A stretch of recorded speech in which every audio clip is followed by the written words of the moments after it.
Bonjour à tous, au sommaire de ce mercredi, le nouveau Renault Espace et Porsche finalise la 918 Spider. Avant cela, focus sur la voiture du président de la République.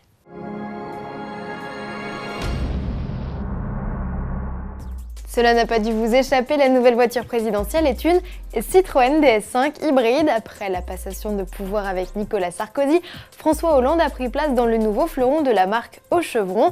C'est dans un modèle découvrable, unique, réalisé pour l'occasion, qu'il a remonté l'avenue des Champs-Élysées. Citroën n'a eu que 6 jours pour réaliser cette voiture de parade.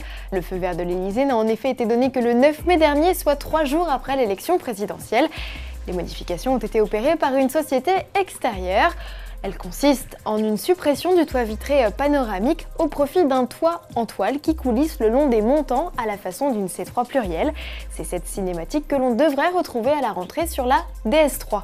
Pour parfaire cette DS5 présidentielle, Citroën a installé une poignée au niveau de l'appui-tête du siège avant pour qu'il puisse se tenir debout une fois à l'extérieur du pavillon. Enfin, un socle a été placé au niveau du sol pour rendre le plancher parfaitement plat. Cette DS5 découvrable va rejoindre prochainement le showroom Citroën situé sur les Champs-Élysées.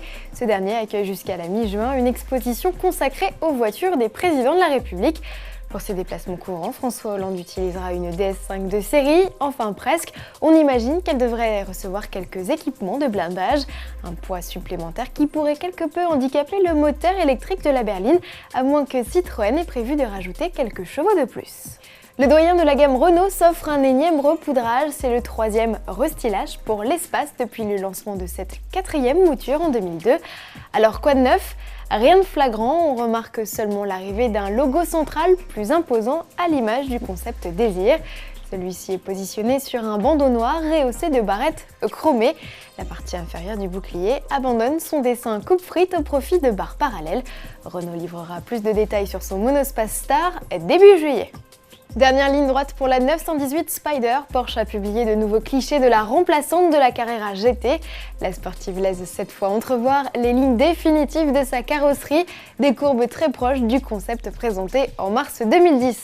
La 918 Spider affine actuellement ses réglages moteurs. Pour mémoire, la sportive profite de 3 blocs, un V8 de 570 chevaux et 2 blocs électriques, dont un placé sur l'essieu avant.